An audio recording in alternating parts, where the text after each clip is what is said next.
Bien, nous entendons Baruch Hashem, le troisième élément du Beth Amikdash au sein de l'autel, je rappelle, qui est central. C'est donc, on a étudié, je vous rappelle, la table qui est d'un côté, la menorah de l'autre côté, et nous passons donc à l'élément qu'on appelle l'autel intérieur, l'autel des parfums, Misbeach Pnimi, Misbeach Haketoret, on va tout ça, évidemment, on va le développer, qui est au centre, face directement à l'arche d'alliance qui est derrière le rideau. D'accord? Je me permets, je ne vais pas y répondre tout de suite, mais c'est une question qui doit être posée. Étrangement, cet élément-là n'est pas avec les autres éléments. C'est une question fondamentale. Dans la paracha, tous les éléments du Beth Amikdash, de manière générale, sont dans la paracha de Teruma. On est dans le livre de Shemot, on va la lire dans quelques semaines, nous sommes dans la paracha de Teruma. Mais il y a un élément qui n'est pas dans la paracha de Teruma, qui est dans la paracha de Tetzavé, qui est juste après. C'est cet hôtel, n'est-ce pas? Et dans la paracha, ce qui n'a rien à voir, mais dans la paracha de Kitissa, vous avez le kior, le robinet pour la purification. Ce qu'on peut éventuellement comprendre parce qu'il est à l'extérieur. Donc il y a un petit peu une nuance entre ce qui se passe à l'intérieur de l'hôtel, n'est-ce pas? Et ce qu'il y a à l'extérieur de l'hôtel. Robinet en rapport avec le mikvé ou pas? Tu sais, il y a le Par de kior, c'est purification. quand le Kohen, avant de travailler, eh bien, il se purifiait les mains et les pieds en même temps. Bon, il y avait les mains, puisqu'on est pieds nus Sans le lévite, on est pieds nus sur le Beth Amikdash, et donc il se purifiait les mains et les pieds avant de vrai de toute façon. Et juste à côté, on a bien évidemment l'hôtel extérieur, c'est pour ça que je vous ai parlé de l'hôtel intérieur, et vous avez l'hôtel extérieur qui, comme son nom l'indique, il est à l'extérieur, où on va amener les sacrifices, d'accord? Qui est beaucoup plus grand que l'hôtel qui est à l'intérieur, d'accord? L'hôtel qui est à l'intérieur est appelé aussi, je répète, Misbeach. On est comme ça, les idées déjà bien claires au niveau des référents. Et après, on va ça. Misbeach Azav, donc il est appelé l'hôtel intérieur. Il est appelé l'hôtel des parfums, l'hôtel de la Kétoret. Hôtel, c'est A-U-T-E-L, vous avez compris que c'est. Ouais. Et hôtel, aussi, hôtel intérieur, Pnimi, hôtel Pnimi Kétoret et Zav, parce qu'il est peint en or. C'est du bois qui était peint en or. On a déjà vu avec la table de proposition cette notion de bois peint en or, mais on le retrouve ici. À l'inverse de l'hôtel extérieur, qui est appelé donc Misbeach Chitzoni, extérieur, Misbeach Korbanot, Misbeach Haola, en effet de sacrifice, et aussi Misbeach Nechoshet, puisqu'il est peint de cuivre. D'accord?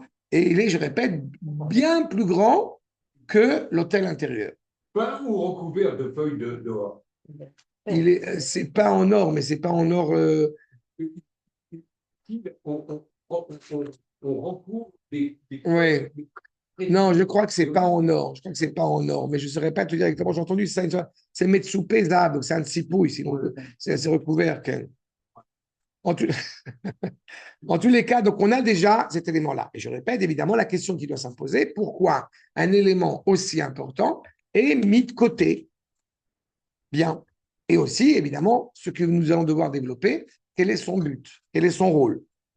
Voyons ensemble les trois premiers versets. Vasita, Misbeach, Miktar Ketoret, Atsei Shitim, Taase Oto, Ama Arko, pardon, Veama Rorbo, Ravua, Iye Ve'omatayim Komato, Mimenu Karnotav, Vetsipita Oto Zahav, Tahor, Ed Gago, Ved Kirotav, Saviv, Ved Karnotav, Ve'asitalo, Zer Zahav, Saviv. Voilà, trois versets, c'est clair. Bien. Vachement. Donc,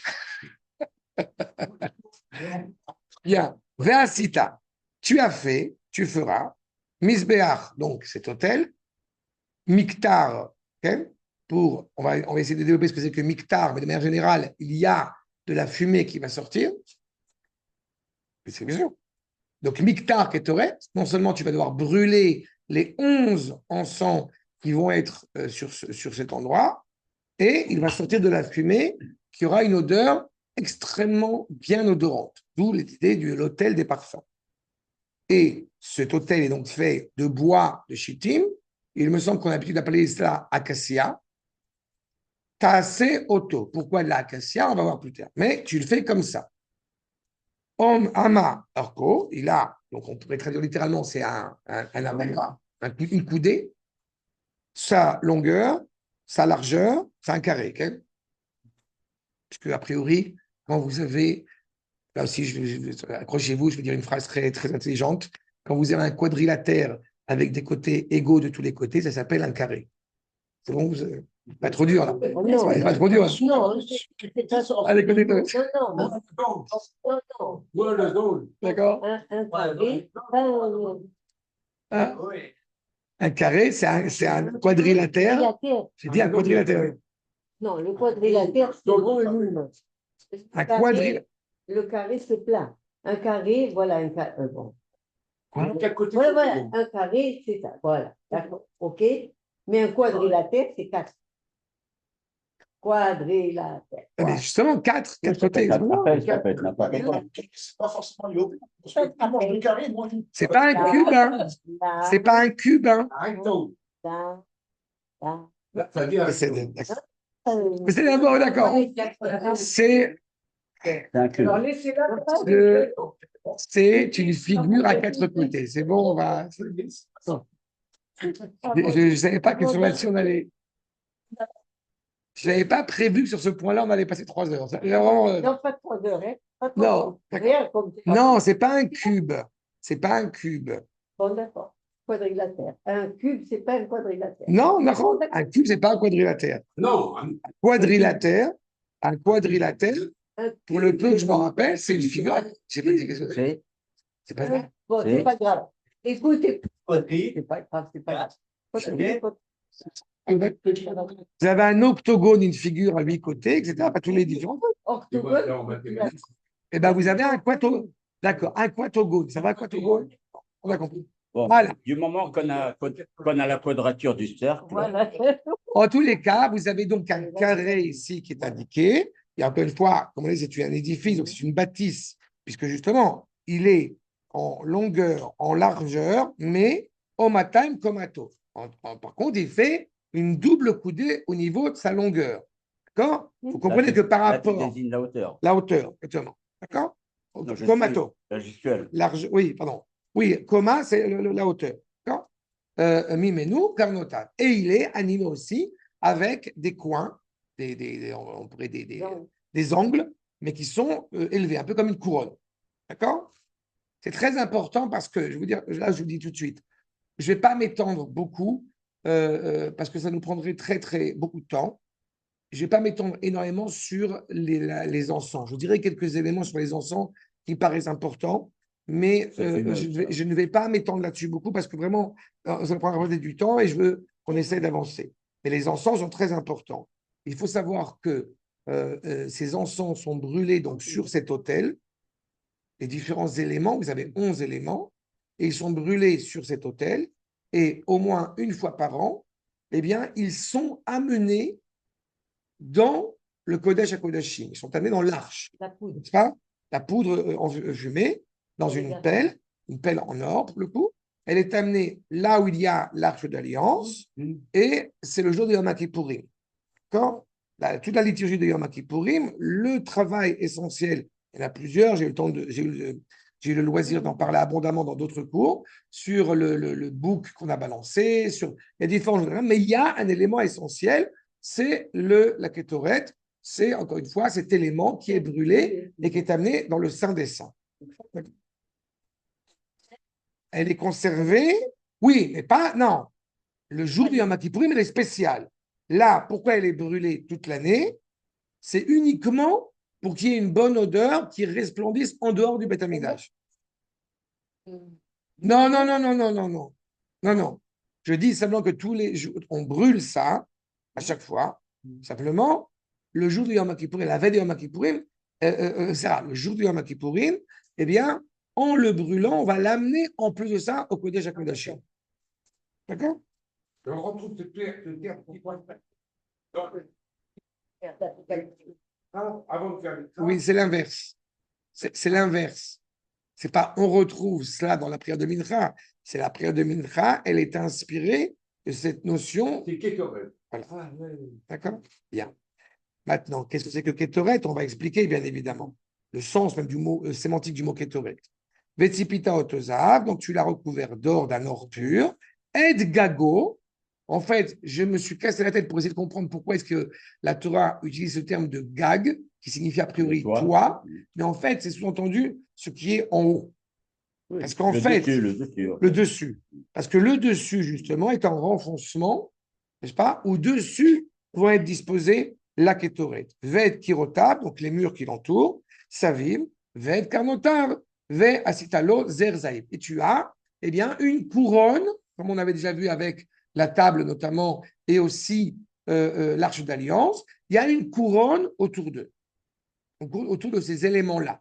D'accord? Si vous vous rappelez, qui vient évoquer, et aussi la menorah par rapport à Keter Shem Tov, qui vient évoquer, eh bien, la couronne, c'est-à-dire le pouvoir de la royauté, le pouvoir de la Torah. Là, c'est le pouvoir de la Keuna, c'est le pouvoir du Kohen, n'est-ce pas? Qui doit être rattaché à cet autel. Puisque n'oubliez pas que celui qui œuvre dans cet autel n'est que le Kohen Gadol. D'accord? Et c'est une question fondamentale. Pourquoi le Kohen Gadol? Non, non, il y a à manger, s'il te plaît.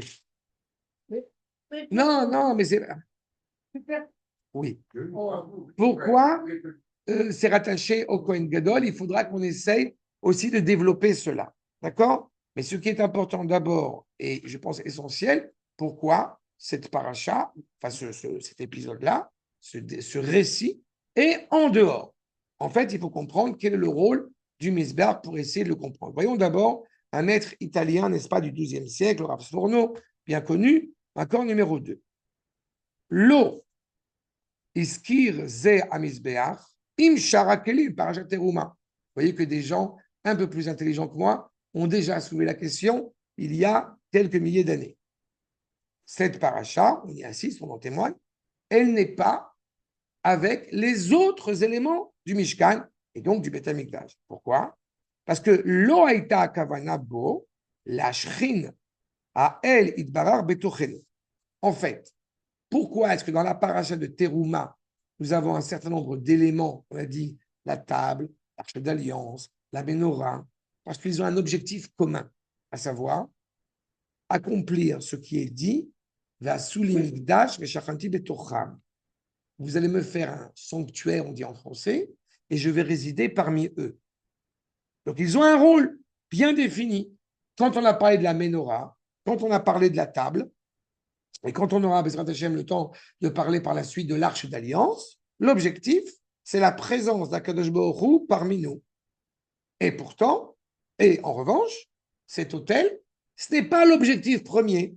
Ce n'est pas l'expression de la résidence d'Akadosh Baruch Hu sur le peuple juif. D'accord? C'est ce qui laisse entendre Rav Sforno. Ce qui quand même nous laisse perplexes. Pourquoi? Parce que dans ce cas-là, on ne comprend pas pourquoi est-ce que cet autel est à l'intérieur. Il aurait dû être à l'extérieur.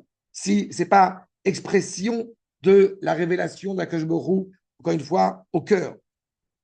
Elle est claire, ma remarque? Kemo. Shaya, Inyan, Besharakelim, comme c'était le cas pour le reste des ustensiles. Comme il est dit, Veshachanti betocham, kechol, asher, animare otra, et tavnit amishkan. Plus je vais te montrer le menu, ce qui est en italique, plus je vais te montrer comment est-ce que le Mishkan est construit, n'est-ce pas, et les différents éléments qui constituent ce Mishkan, eh bien, tu vas être conscient de la présence, de la résidence d'Akadosh Baruch Hu parmi vous. Et donc, l'objectif de cet hôtel, je répète, ce que nous dit le Rav Sforno, Gamlo Ayainiano Laorid Marek Vodabait. Ça ne vient pas exprimer même la grandeur, même la splendeur de la maison. Kevodo Babait. La splendeur, la grandeur du Créateur dans cette maison. Comme c'est le cas, par exemple, Kenyan Masa Korbanot. Comme ça a été le cas pour les sacrifices. Pareil, on est à l'extérieur. Et là-bas, c'est normal. Kamo Venodati Shama, l'Evne Israël. Le peuple juif est à l'extérieur, puisque l'autel des sacrifices est à l'extérieur, il est dans la cour. Donc, je vais aller là-bas, leur expliquer la grandeur de mon nom. D'accord? Quand on parlera des sacrifices, Bezrat Hashem, on reviendra sans doute dessus. En tous les cas, Moshe Rabbeinu témoigne dans ce qu'il va indiquer dans le livre de Vaïkra, Ze Adavar Asher Tiva Hashem ta'asu, c'est ce qu'a ordonné à Akadosh Baruch Hu que vous devez faire. Vayar elechem kavod Hashem. Et grâce à cela, vous aurez le respect d'Akadosh Baruch Hu. Vous serez animé par le respect d'Akadosh Baruch Hu. Mais, je reprends, l'autel des sacrifices à l'extérieur, quand vous allez le faire comme il faut, parce que Vaïkra, c'est pas le livre de Lévitique, et consacrer une bonne partie de lui au sacrifice, quand vous voudrez vous rapprocher d'Akadosh Baruch Hu, voilà comment vous allez faire. Donc je viens vous expliquer, dit Hachem, à l'extérieur ce que vous devez faire. Mais concernant cet autel intérieur, ce n'est pas le cas. Il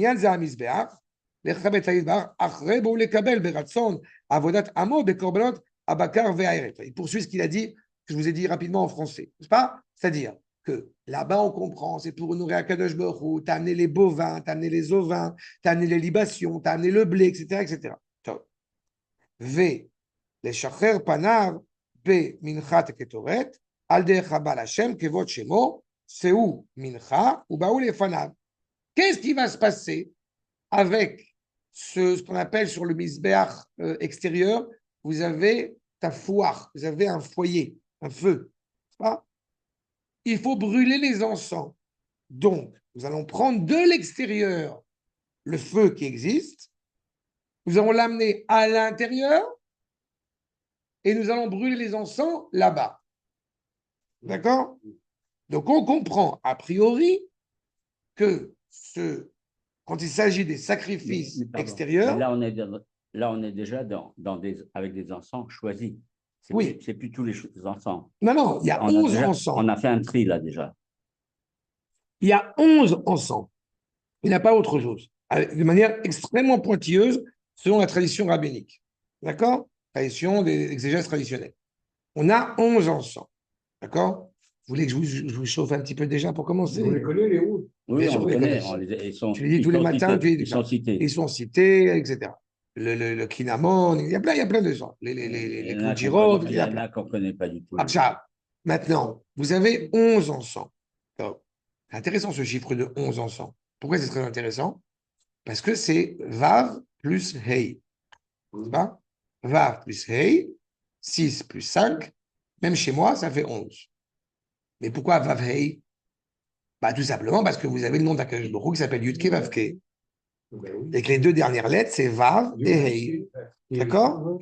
Toute l'explication du Mishkan, du Beth Amikdash, c'est la résidence d'Akadosh Baruch Hu dans la créature d'Israël. C'est-à-dire, c'est les deux premières lettres. La notion du Vav et du Hei, c'est la participation de l'homme à l'égard du projet divin. D'accord? C'est un détail que j'ai déjà souvent évoqué, vous le savez par cœur, mais je vais le répéter quand même, je suis navré, avec votre indulgence. Yud Ke Vav Ke. Akadosh Baruch Hu, il a créé le monde avec deux lettres, la lettre Yud et la lettre Hei. D'accord? Le monde suivant, le monde auquel nous aspirons, le monde de l'absolu, est attaché à cette lettre Yud. D'accord? C'est un point, comme dirait le Zohar, comme dirait la Kabbalah, c'est un point. Un point qui donc, encore une fois, englobe l'absolu, englobe la multiplicité en lui.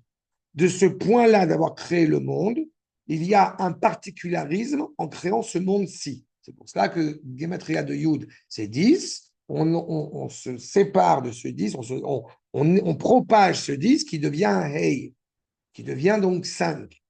C'est-à-dire qu'en réalité, ce qui nous importe, c'est que la créature puisse coexister dans ce monde-là. Donc, on va recouvrir le Yud. On va recouvrir la force, toute puissance du Créateur pour permettre à la créature de coexister. D'accord? Qu'est-ce que j'appelle recouvrir le Yud? Il y a un He, il y a un Dalet, et juste en dessous, il y a un petit Yud. D'accord? Donc, on a recouvert le Yud. C'est le particularisme du Yud. D'accord? Et il dit le prophète Yeshayahu, Biyat sur Olami. Akadosh Baruch Hu, il a façonné le monde avec deux lettres, Yud et He. Adkan, c'est clair. On passe à la suite. Yud, on a dit, c'est une multitude de possibilités. Et le Hei est déjà la complexité. D'accord? C'est plus une lettre, c'est plus un point. Il y a plein d'ouvertures, il y a plein de problématiques. D'accord? Ça implique déjà aussi, dans la prononciation du mot, de la lettre Hei, c'est la respiration. Il y a un premier souffle qui est sorti. Donc, il y a déjà une notion de création qui est en marche. À cela, vient s'ajouter le vav qui a pour fonction, de manière générale, de relier. C'est pas? Donc le 11, c'est un chiffre qui n'est pas hasardeux. Non, évidemment que c'est pas hasardeux. Alors, je vois 1, 2, 3, 4, 5, 6, 7, 8, 9, 10, 11, c'est pas hasardeux. Ah, j'ai pas compté. Non, mais bon. Je ne suis pas rentré là-dedans. Mais ce qui est important, c'est que le vav qui va rattacher le fondement même, le projet du créateur, il a compté les luminaires, c'est-à-dire le fondement même, je répète, le fondement même, ok, le fondement Je même, dérange. le fond, qu'on a fait ça. le fondement même de ce projet du créateur, d'accord, il lui importe que la créature, elle soit engagée avec lui. Il y a un vav. Ce vav a une fonction de liaison, d'accord, de prime abord. Vous avez un hey avant le vav et vous avez un hey après le vav. Le hey après le vav, c'est l'activité de l'homme pour participer à ce projet, pour se rattacher à ce projet. C'est dans ce monde-ci. D'accord?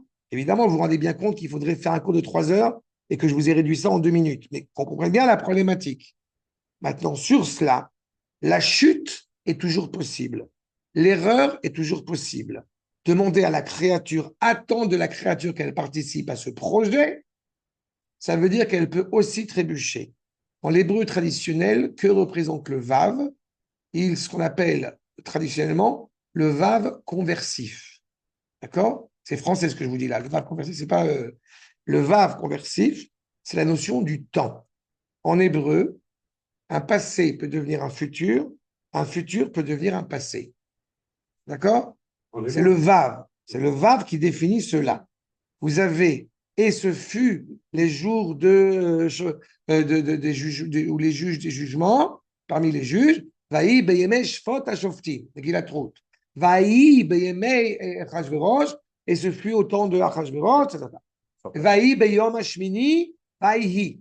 Pas s'énerver, quoi. C'est un passé, c'est un futur, pardon, qui est devenu un passé. C'est pour ça qu'il annonce une catastrophe. Oui, ça devient un vav convulsif, quoi. Convulsif. Vav conversif, ça veut dire que VIE, ça aurait dû être vaïe ou VAIA. Et dans ce cas-là, c'est une bénédiction. Mais si c'est vaïi, alors on dit ça annonce en priori des catastrophes. En tout cas, des drames. Pourquoi? Parce que c'est un futur qui est devenu un passé. Au moins une incertitude, quoi. C'est ça. Une certitude par rapport à la finalité, mais Une une dimension compliquée. Au moment de l'inauguration du Mishkan, justement, Vaï Beyom Hashmini. On est la quintessence, c'est l'extase. Le Ham Israël, on est dans le 8e jour. Ça y est, on a dépassé l'entendement. On a inauguré le Mishkan. Tac, les deux fils de Aaron, ils meurent. D'accord? Ça veut dire qu'il y a une réalité auquel on est toujours confronté. Face à cette catastrophe, le Vav, pour le coup, est exceptionnel. Parce que quand je dis que justement, ça peut devenir un futur qui devient un passé, ou c'est un passé qui devient un futur, la lettre par excellence, qui est l'expression de la Teshuvah, c'est le Vav. Parce qu'on peut transformer une réalité du passé, qui était mauvais, qui était négatif, ou grâce au présent et même au futur, eh bien, on peut transformer cette réalité du passé en quelque chose d'extraordinaire. Combien de fois il m'arrive de l'expliquer que je trouve absolument extraordinaire? C'est cette idée, comme je dis avec beaucoup de tendresse et d'humour. Hier, vous avez mangé, que Dieu préserve, je ne sais pas, un cheeseburger. Hier, que Dieu préserve, on a mangé un cheeseburger. Parfait. Non, non, bien halavi avec même pas du steak de veau. Cheeseburger, mais tu vois, genre, avec un steak de cheval. Vrai de vrai. Avec un steak de cheval. Voilà. Et vous décidez de faire pleinement teshuva par amour pour Akadosh Baruch Hu.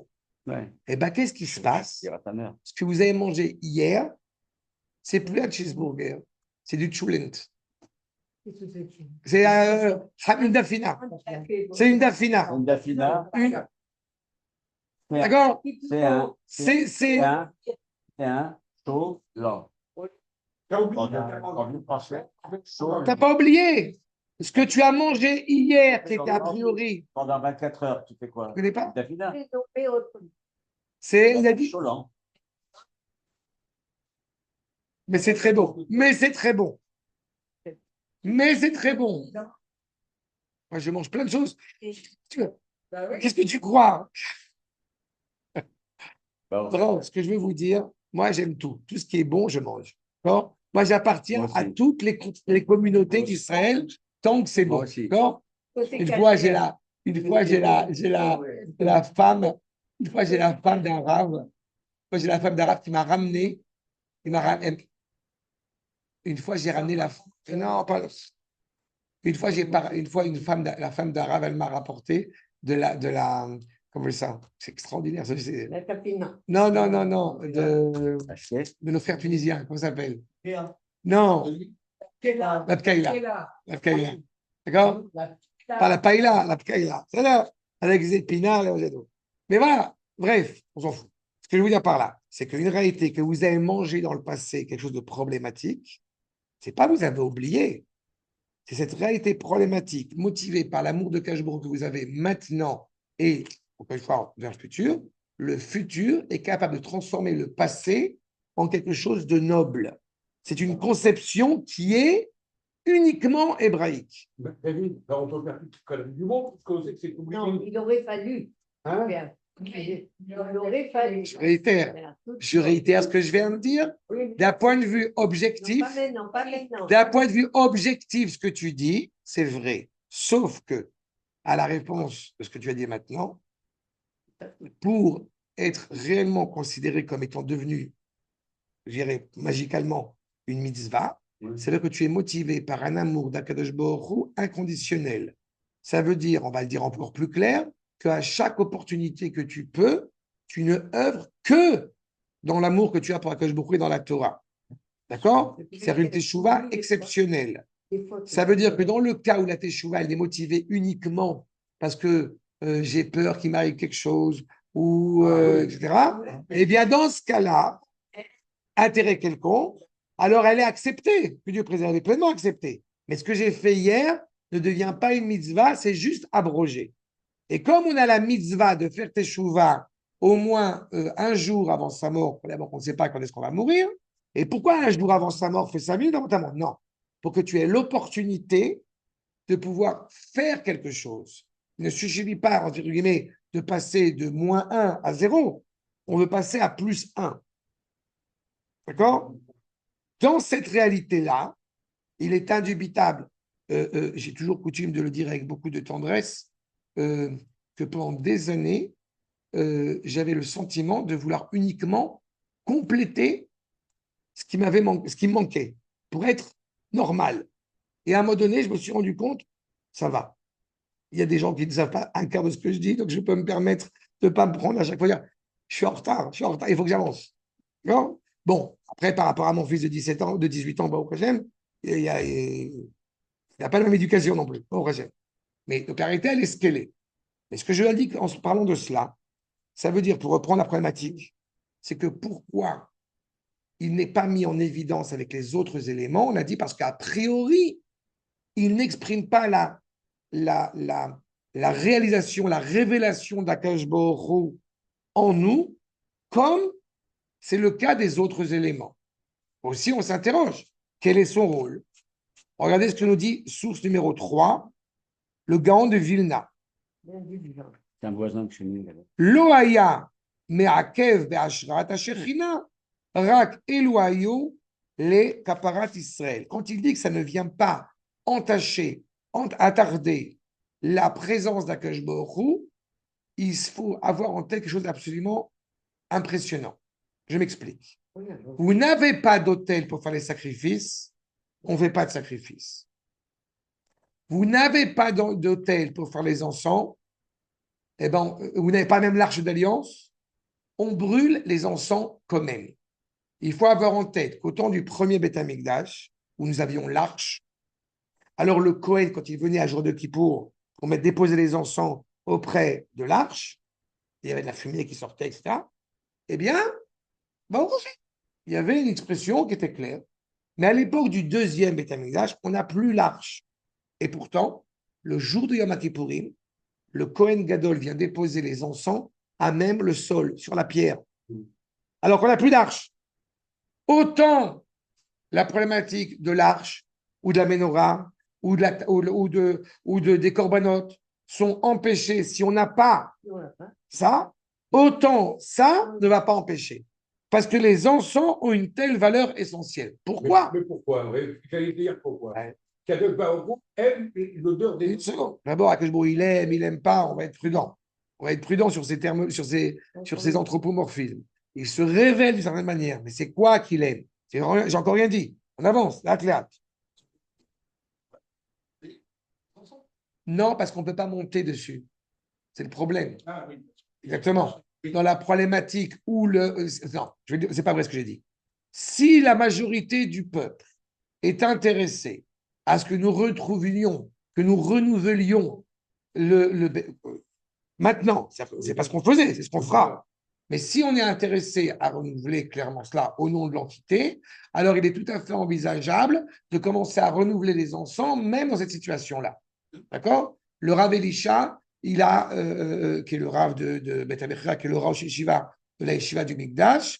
La dernière fois à Hanouka, je lui ai demandé, j'étais très heureux qu'il m'ait répondu cela, parce que je savais par rapport au sacrifice de Pessah que c'est une vraie problématique, on ne le renouvelle pas de notre génération, alors on peut le faire, et qu'il y a un bon certain nombre de juifs qui essaient de le faire. En revanche, ce que le Rav Elisha m'a indiqué dans un cours, c'est qu'en fait, tous les sacrifices qui sont rattachés au temps, il est tout à fait envisageable de les renouveler à notre génération. Alors la question, oui, mais est-ce qu'on sait où est l'autel pour faire les sacrifices? Réponse, selon les calculs, selon les études, les enseignements que transmet le Rav Elisha, la réponse est oui. Donc il n'y a aucun problème. D'accord? La seule chose qu'il faut, c'est un petit coup de pouce, c'est en train de venir. C'est en train de. C'est en train de. Il y a des modifs là.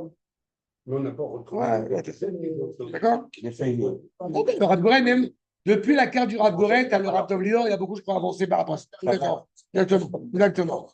D'accord? Ça. D'accord? Mais on a le téléphone, on fait plein de choses. Crois-moi, aujourd'hui, comme j'aime à le dire, quand j'ai pas eu le temps d'aller depuis Hanouka, et, malheureusement, il n'y a pas si longtemps que j'allais tous les mois, mais j'ai plus le temps pour le moment avec le travail. C'est pas la retraite encore, mais en tous les cas, quand j'y suis maintenant, quand un élève m'a dit, je ne suis pas suffisamment héroïque parce que je n'ai pas été arrêté sur le monde du temps que ça. Et je lui ai dit, d'abord, aujourd'hui, dans la situation actuelle, il faut vraiment travailler dur pour être arrêté. Pas au Hachem. Parce qu'aujourd'hui, on chante sur tout le monde du temple, on prie Mincha, d'accord? Aujourd'hui, porte des drapeaux, etc. Oui, mais ça a eu, depuis 2000 ans qu'il n'y avait pas eu d'agneau sur le mont du temple. Il y a Pessah Sheni de l'année dernière. Il y a des petits jeunes très sympathiques, qui avaient l'air vraiment, somme toute, vraiment innocents, avec une grosse kippa, des péotes, et étaient pieds nus, avec un sac Rami Lévi dans la main. Et effectivement, il y avait un agneau dedans, mais qui aurait pu le deviner? Qui l'aurait reconnu? Qui l'aurait reconnu? Hein? Ils sont beaux. Bref, vous comprenez que cet encens a pour fonction, nous dit déjà le Gaon de Vilna, de recouvrir, de réparer Israël. Je ne vous donne pas les réponses tout de suite. On avance au fur et à mesure. Nous dit le Ramban. Parce que je ne vous ai pas encore défini. Bien. J'ai entendu un bruit, mais c'est l'odeur du plastique avec la chaleur qui l'a fait. Oui, c'est ça. Ce que je ne vous ai pas encore défini. C'est ça. Ce que je ne vous ai pas encore défini à Il Botaï. est périmétrique, hein? Ce que je ne vous ai pas encore défini, c'est le sens du mot Ketoret. Je vous dis, attendez, on y arrive. Ve'asita mizbeach miketer ketoret, ine. Mizbeach ketoret minakina penimim. Pour ça que la question, elle est posée. Parce que le mizbeach ketoret, il est ma numéro 4 du Ramban. Parce que la source, encore une fois, de cet hôtel est à l'intérieur. Donc, il aurait été légitime, il aurait été, je répète, logique et cohérent qu'il soit inscrit dans la paracha de Teruma. Raoui sheyaskirenu, qu'il soit prévenu, qu'il soit énoncé, qu'il soit invoqué. Ima shulchan va menorah, shumunach imaim, puisque cet hôtel intérieur, il est avec eux, donc il aurait été logique qui soit inscrit dans la même paracha, dans la même série de versets. Vechen, iskira bemaase, be parachat Vaïkel, alors qu'il est évoqué, puisque vous vous rappelez que la paracha de Vaïkel Pekoudé, c'est déjà la mise en acte. Terouma, c'est la théorie. Trouma, Tetzavé, c'est la théorie. Et Vaïkel Pekoudé, la fin du Sefer Shemot, n'est-ce pas? C'est la mise en acte. D'accord? Aval. Atam la askiro kan, mais d'y penser ici. Achar Mishkan. Après qu'on ait évoqué la construction du Mishkan et de tous ses éléments et des sacrifices, va korbanot, be'avur she'amar betashlum akol, une sorte de synthèse, ve nikedash bechvodi, que tout cela va avoir de sens que pour sanctifier mon nom. Be'shachanti betor ben Israël, on retrouve la même évocation qu'on a eu tout à l'heure. Je vais siéger, je vais résider au milieu du peuple. Shachanti, c'est siéger? Résider, quel? Entendu? Comme Shachen, quoi, en fait. Shachen, Ah, d'accord. la Shrina, résidence. D'accord. Amar qui od itchayev lahem, shiasu misbach haketot. Il va aussi exiger d'eux, attendre d'eux, qu'ils fassent un autel, donc miktar ketoret, l'aktir, l'irvod Hashem, pour brûler en l'honneur d'Akadosh Baruch Hu. Mais mon père disait d'ailleurs, une odeur qui plaît à Akadosh Baruch Hu. C'est vrai et c'est pas vrai, parce que Akadosh Baruch Hu n'a pas de nez, n'est-ce pas? Donc, ça plaît à qui? Et qu'est-ce qui plaît exactement? Si à un moment donné, je ne sais plus dans quel pasouk. T'as raison, Nichoir. Oui, mais c'est une image. Oui, C'est des ce qu'ils vont odeurs entendre. qui me plaisent. D'accord, mais tu comprends que c'est une image. Oui. Il faut comprendre ce que ça veut dire. C'est Réach Nichoir. Une odeur qui plaît. Moi, je le crois sur parole. Hein. Oui, mais il faut comprendre ce que ça veut dire. D'accord? C'est quand on est en hauteur de santé. C'est ça. Par exemple. On va voir. Vezéourag, mais tu vois que ça vient réparer aussi Israël. Ça nous laisse déjà entendre quelque chose d'assez intéressant. Est-ce que c'est uniquement quand on est justement en odeur de sainteté Ouais, c'est bien vu ça. qu'on trouve grâce au nez d'Akadosh Baruch Hu? Ouais, c'est bien vu. D'accord? On va voir. Bien placé à bonne Les Zéourav, c'est un secret qui est transmis à Moshe Rabbeinu, chez Aketoret, Otseret, Amagefa. Quand vous avez une épidémie, ce qui s'est produit malheureusement avec après les filles de Shittim et tout ça, tout l'épisode avec Pinchas, qui a eu un serpent et qui a eu une épidémie, qui a eu 24 000 morts, etc. Cette Kétoret-là, sortie à l'extérieur, elle a arrêté l'épidémie. Qui? À Kétoret, Bemidat Adin. Parce que la Kétoret est l'expression de la vertu de justice. Alors on peut s'interroger. Si elle trouve grâce à Akadosh Baruch Hu, si elle vient arrêter l'épidémie, alors c'est de la bonté, c'est du chesed, c'est gratuit, c'est miséricordieux. Ce n'est pas l'expression de la justice, a priori. Comme il est dit, Yassimu Ketoret Be'afecha. On va mettre là les encens Be'af, à ton nez. Tu vas respirer une odeur agréable. Min Vechara Afi, alors que j'étais en colère. La moutarde s'est montée au nez. Juste dis-moi comment c'est marqué là. Yassimu Ketoret Be'afecha. Be'afecha. C'est ton nez. Les deux points là signifient quoi les deux? Non, c'est parce que c'est inversé. J'ai mis des guillemets. Min ve chara afi. Tu viens m'amener une bonne odeur à mon nez parce qu'apparemment je suis en colère. Il pourrait avérer que Akadosh Baruch Hu, là encore ne faites pas d'anthropomorphisme, mais tout cela ne vient pas définir jamais Akadosh Baruch Hu qui n'a pas de corps. C'est partie des 13 attributs. Ceux qui m'écoutent assidueusement sur ce que j'avais évoqué dans l'étude quotidienne sur l'explication de Igda Elohim Chai. Je sais que David a entendu. Je me rappelle dans mon truc. Et là, l'explication d'Igda Elohim Chai, sur mon truc, j'avais expliqué que c'était les 13 articles de la confiance en Akadosh Baruch Hu. Et l'un d'entre eux, évidemment, qui est essentiel, c'est qu'Akadosh Baruch Hu n'a pas de corps. N'a pas de corps, n'a pas d'oreille, etc.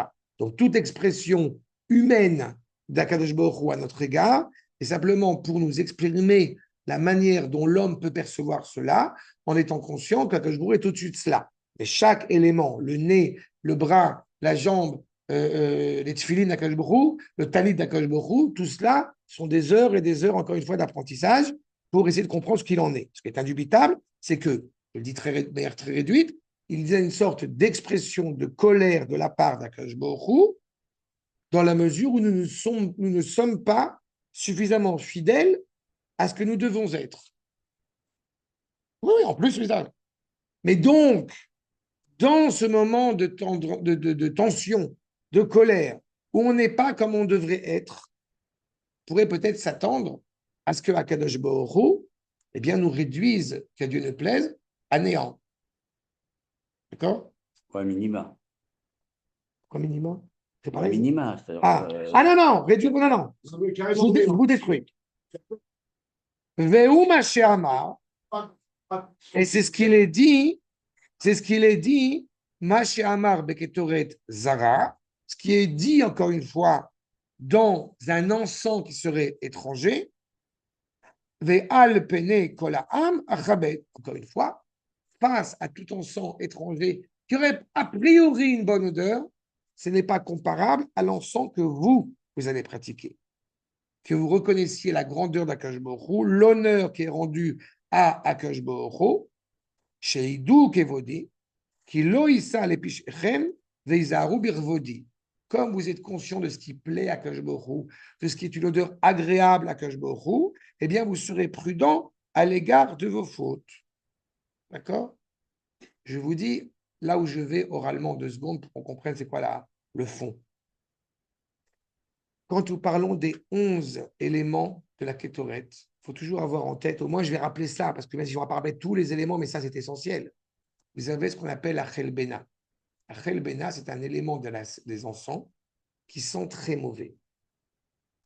Ajouté aux autres, brûlé avec les autres, non seulement soudainement il va sentir bon, mais il va enclencher que les 10 autres éléments vont sentir encore meilleur que ce qu'ils avaient senti s'il avait manqué la Chelbena. D'accord? Il est l'usage de rappeler quelque chose d'essentiel. Ketir, en araméen, ça veut dire lien. Pourquoi la Ketoret, pourquoi ce misbéach est en dehors? Parce que, et pourquoi il est pratiqué par le Kohen Gadol exclusivement? Parce qu'il a un sens qui est, j'ai envie de dire, essentiel.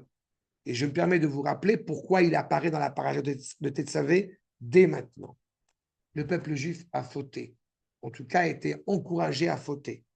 Le peuple juif s'est trompé. D'accord? Vous vous rappelez le nombre de fois, c'est assez impressionnant, le nombre de fois où apparaît le nom de Moshe dans la période de Tetzavé. D'accord? C'est juste après la période de Trouma. Alors on compte, attendez, il y en a 0. D'accord? C'est la seule paracha dans la Torah où il n'y a pas le nom de Moshe. Pourquoi? Parce qu'il y a eu la faute du veau d'or qui apparaît après, dans le sens du texte de la Torah, mais qui sensiblement a eu lieu avant. Et elle répond à l'attente de Moshe, qui en général, entre parenthèses, décède dans cette période-là de l'année. La paracha de Tetzavé, en général, on la lit au mois de Hadar, n'est-ce pas? Et c'est en général la semaine avant ou dedans où Moshe Rabbeinu est décédé le 7 Hadar. Donc il y a aussi une évocation à ce titre-là. Seulement, qu'est-ce qu'a dit Moshe quand Akadosh Baruch Hu a éventuellement voulu détruire le peuple à cause de la faute du veau d'or? Alors, il lui a dit, Moshe a dit à Akadosh Baruch Hu, Mechenina misifrecha, non, efface-moi ton livre, mais ne touche pas un cheveu du peuple On juif. dirait Emmanuel avec moi. D'accord? Non, parce que je suis précis, c'est important d'être précis. C'est pas enlève-moi que Dieu préserve. Il n'y a pas Torah de Moshe, il ne va pas enlever que Dieu préserve. Mechenina mesifrecha, efface-moi de ton livre. Et c'est justement la période de Tetzavé où il n'y a pas le nom de Moshe. D'accord? Dans cette même paracha apparaît cet autel de la Kétoret. Il vient rappeler quelque chose d'essentiel, c'est que le lien entre Akash Baruch Hu et Am Israël est absolu, non révocable, de la part du Créateur lui-même. Il y a un lien indéfectible entre Akadosh Baruch Hu et Am Israël, quelle que soit la condition du peuple, quel que soit le manque de participation active de la part du peuple, que Dieu nous en préserve, à l'égard du projet divin, Vav Hei, que j'ai dit tout à l'heure. Une seconde. Non. Il ne veut pas nous exprimer. la réalité, c'est que dans ce lien indéfectible entre le Créateur et la créature d'Israël, invoqué par ce Mizbach HaKetoret, je vous rappelle par la même occasion que c'est le Kohen Gadol, digne descendant de Aaron, qui doit avoir cette mission de le brûler. La couronne autour de lui, c'est le Keter Keuna, c'est la couronne de la Keuna, de la prêtrise, pontife. Pourquoi c'est digne descendant de Aaron à Cohen? Parce que la vertu essentielle de Aaron à Cohen, c'est Oev Shalom, Oev et Aberiot, Orodef Achare Shalom ou Mekarvan la Torah. La volonté de Aaron à Cohen, c'est d'être animé par un amour intangible, inconditionnel à l'égard du peuple. Donc c'est lui qui est digne de brûler ton sang. D'accord? C'est clair sur ce point? Maintenant, la question qui est déjà soulevée et à laquelle je ne vais pas répondre, parce que malheureusement, ça demande beaucoup de temps, la faute du veau d'or, est-ce que Akadosh Baruch Hu voulait réellement détruire le peuple juif? Je vais répondre en 2 mots, 3 mots. Réponse, non, non, non. Si Akadosh Baruch Hu avait voulu détruire l'âme Israël, il n'avait pas besoin de demander à Moshe. Si on doit comprendre quelle était la motivation de Akadosh Baruch Hu dans cette discussion avec Moshe, je vous encourage à rentrer sur ravbenita.com, paracha de Kitissa, le veau d'or, et alors vous pourrez connaître la réponse à ce problème. D'accord? Non, que Dieu préserve. Tu n'es pas rentré sur ravbenita.com, c'est pour ça que tu dis ça. D'accord, non, va écouter le cours. Va écouter le cours. À Bretagne. Encore une fois, la faute du veau d'or en tant que tel est quelque chose vraiment un épisode qui est très important, qui est souvent motivé, qui est surtout d'abord motivé par l'égoïsme. Mais je ne veux pas rentrer là-dedans. Je m'en supplie. Si vous voulez comprendre les complexités de la faute du veau d'or, c'est un cours au moins de 2 heures sur mon site. Chaque fois qu'il y a un boguer, il y a un élève à moi, je peux me permettre de me lâcher comme ça parce que c'est pertinemment. Je sais que tu écoutes des cours, c'est pour ça que je vais passer. D'accord? C'est un sujet à part entière. Hier, j'ai eu je sais, il a alarmé le pauvre, mais j'ai eu hier un élève qui m'a dit justement rien là-bas. aux manifestations de Jérusalem, et lui il est de Jérusalem, il était coincé dans les embouteillages. Et donc, a priori, il allait s'énerver, parce qu'on est coincé dans les embouteillages. Et il m'a dit hier, j'ai une étude avec un élève, et j'étais mort de rire. Il m'a dit, j'étais super content d'être coincé dans les embouteillages. Pourquoi? Parce qu'il a mis mon go. Vas-y. Voilà. Des balles. Eh bien, ça m'a fait super plaisir. D'accord? Voilà. D'accord? Non, mais tu y es dans ton Vraiment? Voilà. Bon, Rachel. En tous les cas, vous avez déjà, j'ai été à l'oral pour vous alléger, encore une fois, au niveau de la compréhension du propos, mais vous avez déjà ça qui est évoqué. Poursuivons le Ktav et Akabala, Makor numéro 5. C'est un maître du 18e, 19e, comme ça. J'ai oublié son nom, mais c'est un nom. J'ai parfois du mal avec les noms qui ne sont pas en Bourbout et en Benhamou, mais je crois que c'est Rothenburg ou un truc comme ça. Mais là, je suis navré mais c'est voilà, exactement. D'accord? Et c'est un maître qui est très important, qui a apporté beaucoup de profondeur, même aux commentaires de Rashi. D'accord? C'est pour ça que je vous dis que quand je me permets de vous dire comme ça, de vous ramener, parce que ça suffit de vulgariser, de faciliter les choses. Vous avez 1000 commentaires sur Rashi. On n'a pas un, on a 1000 commentaires sur Rashi. Et à mon petit niveau de rien du tout, j'en connais que 4 que j'étudie. 1000 commentaires. Sarir. D'accord? Sarir tam. Al-Shelon irteva ene. On retrouve la question. Vous voyez à quel point elle a fait couler beaucoup d'encre et elle a œuvré, elle a importé nos maîtres. Shelon irteva perusé les malas, torchara kelim. Pourquoi ça n'a pas été évoqué avant? Raoul be parashat hamizbeach haola. Oh, Beshulchan HaMenorah, que ça mouille avec l'autel des sacrifices, avec la table, avec la menorah. Shem Smuchim et Makorera, ils sont tous ensemble, juxtaposés l'un à l'autre. Ve'amar Arav Ovadia Sforno, on retrouve ce qu'on a vu au début. Nous a enseigné le Rav Ovadia Sforno. Bon, comprenez qu'on est au 19e siècle et à Sforno, on est au 12e siècle. Mais il le cite, Kilo aïta kavana, leashkin ael idbarach. Plus pour vous faire rire, je ne sais pas si ça vous fait rire, quand j'ai lu ce commentaire-là. Comme j'ai lu le commentaire, j'ai dit, c'est marrant, ça rappelle le Rav Ovadia Sforno. D'accord? Mais quand j'ai lu ça, j'ai dit, mais c'est qui le Raas? D'accord? Ah bah oui, Rav Ovadia Sforno. Le rab de. Non, papa. C'est ce que je viens de dire. Le Rav Ovadia. Ok, top. Parfois, je m'appelle des plaisanteries.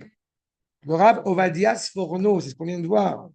Lo haïta kavana, bola ashkina lidbara, puisque la volonté d'Akadosh Baruch Hu n'était pas de résider dans cet ustensile comme le reste des ustensiles, comme le reste des éléments, comme il est dit, et on l'a vu, ce qui est en gras, veshachanti betocham, kechol asher anima reotra, et avnit mishkan, et tout ce qu'on a vu chez le Rassourno, qu'on retrouve ici, vraiment cité, ce qui est souligné, troisième ligne du Ktav Kabbalah. Gamlo ayainyano leorid mare kevodo, ni même de faire descendre le respect de son nom, de sa grandeur, mais nyan masa korbanot, comme on le voit avec le rapport au sacrifice, comme il a été dit là-bas, venoda'ati shema levnei Israël, là-bas je me suis fait reconnaître par les Bnei Israël au moment justement où ils cherchent à se rapprocher de moi, rapprocher les karev, la notion de korbanot, encore une fois, de sacrifice. Aval, ayainya ze hamizbeach, lechabed et ha'el itbarach, mais uniquement justement pour reconnaître, honorer volontairement la volonté du Créateur et au moment où nous avons sacrifié les différents sacrifices, en l'occurrence le sacrifice du Tamid, n'est-ce pas? Aboker, Verev. Vous savez pertinemment que les sacrifices qui sont pratiqués quotidiennement, le Korban Tamid, Ezrat Hashem se renouvellera, qu'aujourd'hui, en face de cela, nous avons la tefila, la prière. V, les shacher panav, minchat ketoret, où justement, on va encore plus trouver grâce à Akadosh Baruch Hu par cette évocation, n'est-ce pas? Eh bien, des encens, des libations parfumées. Al davar avul Hashem, kavod shemo. Désirez Akadosh Baruch Hu, désirez son nom, c'est au mincha, amenez une libation et venez devant lui. Et le gras, le gras qu'on a vu tout à l'heure, le gant de Vilna, qui l'Ouskar, la Mishkan, pareil, ça n'a pas été rappelé, la construction de cet élément dans le Mishkan pour les mettre en garde, et Zir Techila, à la Mishkan, Vekelav, Veabgadim, faites attention quand vous faites les éléments du Mishkan, les vêtements du Kohen Gadol, n'oubliez pas, c'est un sujet extraordinaire, mais n'oublions jamais qu'on n'a pas le droit de se vêtir de lin et de laine, ce qu'on appelle Sha'atnez. Et pourtant, le Kohen Gadol, il est habillé exactement Sha'atnez, parce que c'est au sein du Mikdash. D'accord? Tout ce qui est en dehors du Mikdash est formellement interdit. Au sein du Mikdash, c'est non seulement recommandé, mais exigé. Donc, même les vêtements ne sont pas un vêtement privé. C'est le vêtement du peuple juif que revêt le Kohen au sein du Beth Amikdash. V. Akrivata Aaron, les Misbeach, V. Achakar, et donc après, évidemment, le sacrifice conscient, quotidien, Asiyat Atamid, V'amar Bezeh, et Shkom Betochem, grâce à cela, je résiderai pleinement parmi vous.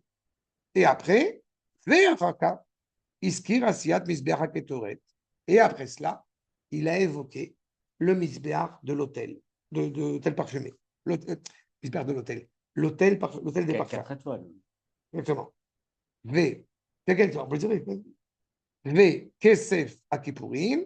Et donc, ce qui va se passer à Yom Kippourim, il y aurait chez Zé Loaya Merake. Maintenant, l'importance, justement, de ces encens et de cet hôtel, c'est qu'il ne va pas s'attarder quand on ne l'a pas pour déposer, comme on l'a dit, ces encens sur la pierre qui est dans le sein des saints. D'accord? J'espère que vous entendez. Et c'est une On des parle vraiment physiquement des encens ou de l'odeur des encens? Non, les encens. Mamache, les encens. Mamache, avec la pelle, il prend la poudre, la cendre, comme on a dit tout à l'heure, sur ça, sur la pierre. D'accord? Et même plus que ça, il semble qu'à l'époque du deuxième Beth Amikdash, il n'y avait plus cet autel. Et pourtant, sur la pierre. L'autel intérieur. Oui, donc il le mettait sur la pierre. Non, parce qu'on prend de l'autel intérieur vers le Saint des Saints, comme on a dit. D'accord. Et le Saint des Saints, il n'y a plus l'Aaron Abri. Donc là-bas, on met sur la pierre. Sur la pierre. D'accord. Mais d'où il est brûlé? Sur l'autel intérieur. Évidemment. Sauf qu'on te dit que même à l'époque, sans doute du deuxième temple, eh bien, il n'est pas sûr qu'il y avait l'autel intérieur. Mais les encens ont une telle valeur que malgré tout, encore une fois, eh bien, on va les brûler de quelle manière que ce soit et qu'on les met sur le Saint des Saints. Mais pas dans le deuxième. On les brûle pas C'est dans le deuxième. Hein? Dans le deuxième. On brûle Dans le deuxième. premier, dans le premier, c'est évident. Dans le deuxième aussi. On brûle. Ok. Parce que là, C'était complet. mais l'évolution, oui, L'autel, oui, l'hôtel, pardon. d'abord, il fallait une organisation nationale qui n'a pas été le cas, malheureusement. Il y a beaucoup d'éléments qui nous manquaient. Il y a une volonté de renouveler le lien avec Akadosh Baruch Hu de quelque manière que ce soit. Mais n'oublie pas, hein, comme quand tu as étudié Haggai, non, tu n'as pas étudié Haggai, si tu as étudié Haggai, non, je n'ai pas eu le temps de l'enregistrer ce cours, c'est à l'époque où je n'avais pas le site encore. Mais le prophète Haggai, il montre les gens qui sont revenus de l'exil en Israël et qui sont très méprisants à l'égard de ce deuxième temple qu'on va construire. C'est quoi ce temple par rapport au premier qui était extraordinaire? Et il est vrai que pour répondre à cela, le deuxième temple sera plus grand, sera plus édifiant que le premier. Pourquoi? Si le premier avait autant de valeur, il n'avait pas besoin de ce qu'on appelle en yiddish de Shufuno Yenes, le premier. D'accord? Donc, malheureusement, le deuxième étant moins impressionnant, chouf, il a moins besoin d'être montré. D'accord? D'accord? Il avait besoin moins d'être montré que le deuxième. Le deuxième lui a donné une forge esthétique, ce que dit Hérode, quand il va le reconstruire aussi finalement. Celui qui n'a pas eu le deuxième Beth Amikdash n'a pas vu ce qui était beau dans le monde. En réalité, oui, effectivement, c'est beau, impressionnant, mais encore une fois, au niveau de la bâtisse. Exactement. Mais il y avait des erreurs. Mais c'est du bois peint. D'accord. Oui, mais il faut trouver du bois d'acacia. Il faut trouver du bois d'acacia. N'oublie pas qu'à l'époque du deuxième Beth Amikdash, quand Ezra et Nehemia y reviennent, ils sont 42 000 personnes. C'est-à-dire, ils ne sont pas beaucoup, ils ne connaissent pas les règles. Il y a plein de choses qui rentrent en ligne de compte. Et ce qui est compréhensible, puisque tous les autres, ils sont restés en dehors d'Israël en disant on ne va pas quitter le 19e quand même. On vient de construire à peine notre synagogue. Ah oui, il y a Voilà. des magasins, D'accord? les schmattès. C'est terrible. On ne l'a pas vendu là-bas. Mais tu me connais, tu sais que voilà. On l'a vendu ici. Pas là-bas. Ezra les a maudits, on On a eu après. connaît l'histoire, mais malheureusement, ils ne comprennent pas. On avait un grand C'est ça. Non, non. C'est ce qui passe avec les Français. 410. D'accord. Non, j'ai une bêtise. 420. Kétite, la mort. Le premier 410, le deuxième 420. Il a duré plus longtemps le deuxième Beth Amikdash que le premier. Mais le deuxième Beth Amikdash était plus tordu que le premier. Dans le deuxième Beth Amikdash, si tu n'es pas Cohen, je peux t'arranger le coup. Tu vois? Auprès de Flavius. Exactement. D'accord? Tu n'es pas Cohen, contre une somme symbolique de 40 millions de dollars, je peux t'arranger le truc. Tu peux même devenir Cohen Gadol. Tu vois? Mais là, il faut rajouter. Hein? Et c'est ça qui est terrible. Mais encore une fois, même dans cette réalité-là, vous voyez, je répète, l'encens est fondamental. Parce que l'encens, il évoque, je répète, le lien indéfectible entre Akadosh Baruch Hu et Am Israël. Ce n'est pas la résidence d'Akadosh Baruch Hu au sein d'Am Israël, c'est de comprendre que malgré toi, tu appartiens à ce peuple. Malgré toi, Akadosh Baruch Hu, c'est ton fils aîné. À quel point c'est quelque chose qui est assez impressionnant.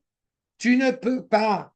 C'est comme disait Manitou, quand un juif lui disait, vous savez, monsieur le rabbin, j'adore ce genre d'expression, vous savez, monsieur le rabbin, moi je suis français, démocratique, démocrate, socialiste et israélite. Ne vous inquiétez pas, en hébreu, on compte de la droite vers la gauche. D'accord? C'est exactement ça. Quel tordu, c'est impossible. Pas Manitou, déjà. D'accord? Bref, Léa Shrat Shechina, elle a dit des choses extraordinaires. Ah ouais. Non, ouais. Ouais. Elle a dit ça, elle a dit Je sais plus, il y a plein de phrases comme ça qui sont extraordinaires. Oui, Tu, ça, ouais, oui. le Kissinger, Oui. lui aussi, il est. Ouais, allez, pas de son, il est mort. On va pas. La Ashrata Shechina Rak Elu Ayu les Kaparat Israël. Encore une fois, on retrouve ce que l'on a vu au préalable. C'est pour ça que je répète volontairement, comme ça, je suis sûr que ça rentre. La volonté de ce Kétoré, de ce Misbéach, n'est pas a priori la résidence d'Akadosh Baruch Hu, mais assurer la Kapara d'Israël. C'est pour ça que je dis Kapara depuis tout à l'heure. Personne n'a demandé ce que c'est que Kapara, donc j'ai cru que vous savez ce que je veux dire. Oui, mais c'est pas. Kapara, ça vient de l'Echaper, c'est recouvrir. Qu'est-ce que dit Akadosh Baruch Hu le jour de Yom Kippourim, Yom Kippour, d'accord? C'est quoi Yom Kippour? Enlever le masque. C'est Akadosh Baruch Hu. Non, c'est pire que ça encore. Akadosh Baruch Hu, tu vas à la synagogue, tu veux sincèrement corriger, essayer. On a remis tous les compteurs à zéro. Qu'est-ce qu'a fait Akadosh Baruch Hu le jour de Kippour? Il te dit, les fautes que tu as fait, je les prends pour moi. C'est bon, tu n'en as plus. Je les ai pris, hop, et je les ai plats. La kapara, c'est ça. Le recouvrement. Tu avais des dettes, tu n'en as plus. Regardez ce que c'est que l'amour d'Akadosh Baruch Hu pour l'âme Israël. Voilà. Gentil. D'accord? Mais c'est pas gentil, c'est extraordinaire. Bon, tu n'es pas gentil. D'accord? Mais c'est Non, Mais c'est ça la kapara. C'est ça la kapara. D'accord? t'inquiète pas. Maintenant, parfois, Pour moi. on fait quelques erreurs. C'est pour À un moi. moment donné, la justice, elle doit aussi être assumée. Il n'y a pas de mot, on n'est pas en train de faire des comptes. On est en train d'essayer de recouvrir parce que tu n'es pas fidèle. Je faut toujours avoir en tête ce postulat. Et encourager Tu n'es pas à faire- fidèle à toi-même. Ouais. D'accord? Tu as été malmené, tu as été malmené par des idées reçues, par des idées des souillées par le monde qui t'entourait. Redeviens toi-même. On a la possibilité, le jour de Yom Kippourim, un jour en l'occurrence hors temps, hors espace, hors norme, où tu peux réellement redevenir toi-même. Yom Kippour, comme vous le savez, c'est l'occasion de le rappeler, n'est pas un jour triste. C'est un jour extraordinaire. Au contraire, le corps fout-moi la paix. Là, je suis un ange tutélaire, je suis réservé à Kadosh Baruch Hu. C'est ça, Yom Kippour. Tous les autres jeunes n'ont que comme finalité, il faut toujours l'avoir en tête, d'être abrogés. Yom Kippourim, c'est un jour où justement, hors norme. C'est le jour où aucune force contraire ne peut avoir emprise sur Israël. Et c'est justement pour cela que la Kétoret, c'est une capara sur Israël. Et je vais vous surprendre.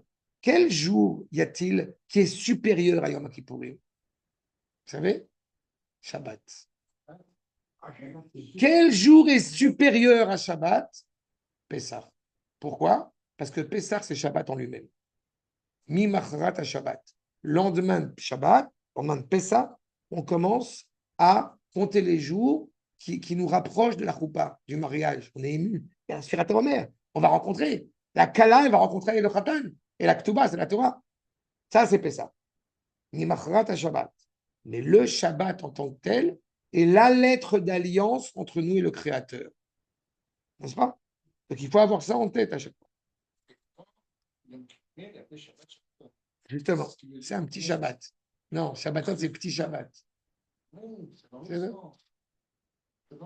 le Shabbat, Shabbaton. C'est un Shabbat, mais c'est un petit Shabbat. Le Shabbat en tant que tel a une valeur extraordinaire qui n'implique pas de jeûner pour pouvoir se rapprocher d'Akadosh Baruch Hu. En général, le Shabbat, c'est rare qu'on jeûne. Oui. En général. Amar bekesef Kippourim, lechaper al nafshotechem. C'est ça. Kesef, l'argent de Yom Kippourim, on va pouvoir recouvrir, n'est-ce pas? Eh bien, votre dignité. V. Ara Moshe Chagiz. Amar, un autre maître aussi très important. Chez Amar, chez Yermoz Lanou Bézé. Din anishtana misbeach ze, mi misbeach haolam. En fait, cela vient nous renseigner et nous enseigner sur la différence entre le misbeach, donc l'autel intérieur, et l'autel des sacrifices. Parce que misbeach haolam, im en misbeach, en makrivim korban, voyez, l'autel des sacrifices, si il n'est pas, s'il n'existe pas, alors on n'apporte pas de sacrifice, comme cela est écrit dans la Gemara. Et ainsi a fixé le Rambam, car pas ça Rambam, aval misbeach haketoret, mais l'autel intérieur, l'autel des parfums, chez Ne'ekar, qui donc a disparu, malgré tout, maktirin Ketoret Bimkomo.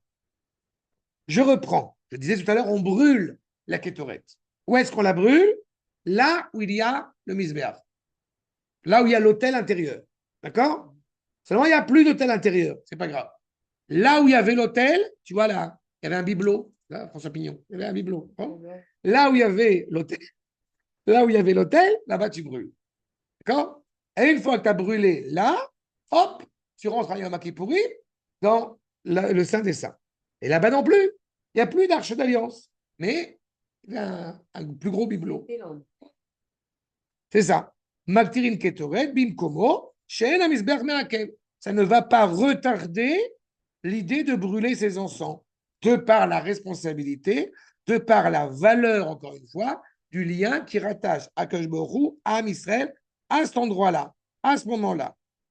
Miktar et Ketoret, nous dit Rashi, je reprends, accord numéro 6, les Alot Alav Kitour Ashan Samim. Pourquoi est-il appelé donc Miktar, Ketoret, qui a brûlé les encens? Parce qu'il va sortir Kitor. Vous savez ce que c'est que Kitor? Non? Le fer à repasser Kitor, vous connaissez pas? Il fait à vapeur. Comment c'est le fer à repasser? Non, le fer à repasser super que vous avez chez le pressing, ça s'appelle un fer à repasser. Calor. Non, pas Calor. Non, pas la marque. Non, le fer à repasser qui est fait avec de l'eau dedans, avec de la fumée, à vapeur. D'accord? Comment on dit cette notion de vapeur? À la locomotive, vous avez, c'est quoi celui qui est à la tête? C'est le qatar. C'est quoi le qatar? C'est la locomotive, ce qui est en chef. D'accord? Jean Gabin. D'accord? La locomotive là-bas. Il y a la fumée qui sort. D'accord? C'est qatar. Le kitor, c'est ça. C'est la fumée qui sort. Pourquoi makter à ketoret? Parce qu'on brûle les encens et ça fait de la fumée. Et donc, automatiquement, ça amène aussi une odeur agréable. C'est clair? Amen. Voilà, exactement. Et du coup, on arrive sur le Qatar qui va besoin d'Hachem bientôt mourir. Acha, le Rabbi Ben Ezra, accord numéro 7, Va'asita Miktar, Shema Mif'al. Tu agis, c'est une action. Comme il est dit Mishloach Manot, tu as apporté un présent à ton prochain. Pareil, Miktar Ketoret, Mishloach, tu as agi. Nous dit le Tzror Amor, le Rav Saba, l'accord numéro 8, qui est un Mekoubal de, j'oublie, si, de Lubi. Khatam Melachet HaMishkan, accord numéro 8, Pemizbeach HaKetoret. En fait, pourquoi il est en retrait? Vous voyez l'ajout que nous donne ici le Tzror Amor. Pourquoi le Mizbeach, cet hôtel, est en dehors? Parce qu'il vient compléter, ratifier, fermer la boucle de la valeur du Mishkan. On fait le Mishkan pour qu'Akadosh Baruch Hu, il réside en nous. Donc, on a fait toutes les activités qui sont nécessaires, toutes les actions qui sont nécessaires. Et en fin de compte, pourquoi on a construit une maison? Pour qu'on puisse parler tous les deux. Pour qu'on puisse tranquillement prendre du plaisir tous les deux. Une belle maison, une odeur agréable, on vit ensemble. La maison parfaite, l'homme parfait, le lien parfait, etc. etc. D'accord? C'est ça. Exactement. Les fiches ou akli ayoter nifra. Alors que les autres, qui ont quand même tellement de valeur, l'arche d'alliance, la menorah, la table, nous dit le Rav, c'est le kli, c'est l'élément qui est le plus choisi possible. Ayoter nifra. Zulatar, à part l'arche d'alliance. Donc quand même, parce qu'on va pas. Et pourquoi il est aussi important? Parce qu'il dit, j'ai envie de dire, aux yeux du monde, que le lien qui nous rattache, toi à moi, est indéfectible, est incassable, imbrisable, inaltérable. Aketoret, iatseret amagefa, au sens propre comme au sens figuré. On l'a vu dans l'histoire, dans le désert, elle arrête l'épidémie, mais ce n'est pas elle qui arrête l'épidémie, c'est Akadosh Baruch Hu. Et donc justement, cette valeur de la Ketoret, elle arrête tous ceux qui voudraient éventuellement porter préjudice sur le peuple juif, quel qu'il soit, et quel que soit aussi en interne, n'est-ce pas? Si par exemple vous aviez un député qui aurait émis, eh bien, comment dirais-je, une critique virulente à l'égard, on va dire, du chef du Shabbat, parce qu'il a refusé de tenir la main d'une femme. D'accord? Bon, eh bien, ça c'est en interne. On n'a qu'une seule réponse. Arrête d'être crétin. Arrête d'être bête. Ou alors, bah, au principe que tu es bête. Parce que sinon, non. Évidemment, je ne dis pas du mal de Yair Lapid, c'est juste pour eux. D'accord? Mais c'est quelque chose de problématique. Et surtout, c'est vraiment le seul problème qu'on a en Israël. David Zini, ça, je le suis remonté. C'est le seul problème qu'on a en Israël. David Zini n'a pas voulu donner la main à une femme. On n'a pas d'autre problème. Ah, oui. C'est le seul. Voilà. Le seul problème, c'est ça. Hein? Mais il est né dans la Torah, il est dans la Torah. Mais encore une fois, j'aurais fait la même chose et c'est au contraire, pour moi, c'est une sanctification du nom d'Akash Borou qu'un juif à un tel niveau, eh bien, il continue, bah, au Hachem, à suivre la Torah telle qu'elle C'est un est. témoignage de respect vis-à-vis de la femme. Et en plus, c'est pas, évidemment, je suis étonné, c'est pas vraiment regarde la femme. Mais encore une fois, sur le fond, on n'a que ça comme problème. Exactement. Oui, mais non, on n'est plus en Égypte. Lui, là, voilà. Ouais, ouais.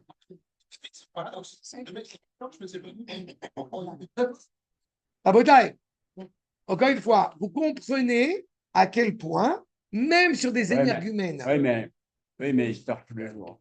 Rabotai, même sur des énergumènes comme celui-ci, que celui-ci, vous comprenez encore une fois, je répète, à quel point cette évocation de la Kétorette, elle vient malgré tout évoquer ce lien indéfectible. Je termine avec le Gdushat Alevi aujourd'hui, parce que bon, le Kliyakar, il va nous prendre beaucoup de temps, ce sera la semaine prochaine. Gdushat Alevi, oui, c'est ça. Oui, mais on est obligé parce qu'il est extraordinaire. Bon. Alors, le Gdushat Alevi, je rappelle, c'est le Rav Levi Yitzhak de Berditchev, qui était le Dayan de Berditchev, évidemment. Encore une fois, encore un séfarade. Gdushat Alevi. Le Gdushat Alevi, c'est un maître qui s'appelle Rabbi Levi Yitzhak de Berditchev. Et Berditchev, c'est une petite ville en Ukraine. D'accord? Entre Tlemcen et Casablanca, il y a Berditchev au milieu. Mon grand-père s'appelait Isaac. Bon, Hachem, on l'étudie, c'est partie des maîtres de la Chassidut qui sont très connus. Ah, bon, d'accord. Tu as des images. Alger, c'est là. Bref, il fait partie des grands maîtres de la Chassidut. D'accord? Et donc, il donne un sens aussi qui est toujours émouvant. Il est particulièrement connu, pour ceux qui ont entendu peut-être parler de son nom, comme étant le meilleur avocat d'Israël. C'est le grand-père d'Israël. C'est Saba Rabbi Israël. Il est toujours en train de défendre Israël. D'accord? Dans toutes ses œuvres, etc. Et, pardon? Il a vécu quand 18e? Okay. Les Ukraines sont engendrées beaucoup. Achat. S'il va à Kadosh Baruch Hu, regardez ce qu'il nous dit. Il a ordonné à Kadosh Baruch Hu, après que Aaron fut investi de son rôle de la Keuna, Achar Shenimshach Aaron ba Keuna, Lasot Mizbeach Miktar Ketoret. C'est très intéressant ce qu'il nous dit. Une fois que Aaron a été défini comme celui qui va être le pontife d'Israël, le pontife absolu, c'est à ce moment-là qu'il va y avoir la mitzvah de faire le Mizbeach Ketoret. Pourquoi? Aliédea Ketoret, Ouvrar qui zeatzivu ma'akadosh baruch Aaron Yekohen Gadol. La volonté d'avoir fixé Aaron comme étant investi par ce rôle vient définir le rôle essentiel du Kohen, à savoir être le Kohen Gadol. Ça veut dire être, je répète, œuvrer pour le bien d'Israël. Vous pourriez tout de suite me dire, malgré tout, il y a une question qui s'impose. Les Maccabim sont des Kohanim. Les Lévim, après la faute du Védor, appartiennent à la famille Kohanim, sont. Quand nous parlons de l'amour d'Israël, il est toujours impératif de le comprendre comme étant un amour d'Israël malgré lui. C'est essentiel. Je vais te mettre ma main dans la figure, je vais t'éclater la tête parce que je t'aime. Il faut bien comprendre ce que ça implique. Et ce n'est pas un amour, comme j'aime à le dire, on n'est pas chez Bisounours. Ce n'est pas un amour que tu vas me dire de grosses absurdités, de grosses maladresses, et je vais te sourire au nez parce que je t'aime, tu es mon frère juif. Non, c'est justement parce que je t'aime, au nom de la Torah, que je vais te rentrer dedans. Et là, on parle d'Israël en tant qu'âme Israël, on ne parle pas d'Israël en tant que ce que nous sommes aujourd'hui. Israël, le peuple juif, nous sommes là. L'âme Israël. Âme Israël. Bien sûr. Mais c'est ce que nous sommes aujourd'hui. Oui, oui, non. Aujourd'hui, on a aussi un lieu géographique. Hein, c'est encore. Mais oui, c'est compris ce que je veux dire. Oui, mais la valeur, Oui. la finalité de tout ce qui est ici énoncé dans le désert, Oui. c'est pour Eretz Israël. Âme Israël. D'accord? Pour Âme Israël. Oui, comme ça. Pour la nation hébraïque installée sur sa terre. Donc, ça a une valeur. Sa terre à venir, enfin, à passer, Là, passer et à venir, maintenant. Oui, maintenant, exactement. Ça, dans cette réalité-là. C'est-à-dire que quand une fois, quand vous avez cette possibilité, ça va être une aspiration. C'est pour ça que je suis malheureusement aussi virulent quand j'entends quelqu'un qui me dit ce genre de sujet, ça ne l'intéresse pas. Je suis désolé, c'est l'essence même de la Torah. On est en train de parler de ce qui est le cœur, encore une fois, de notre lien. On est en pleine actualité. Exactement. Il faut bien saisir cela. À Botin, on n'a pas fini, bien évidemment, parce qu'on n'a pas parlé de la taille. On n'a pas développé pourquoi c'est une amas en long, en large et une et demie en longueur, et d'autres éléments qu'on n'a pas encore besoin d'évoquer. Et comme je l'ai indiqué, pour l'instant, c'est que 3 versets. Et grâce à Dieu, on a réussi à faire un verset. Voilà. Donc la prochaine fois, nous ferons la deuxième feuille. Et je vous remercie. Shabbat shalom. C'est nous qui te remercions. Je vais vous donner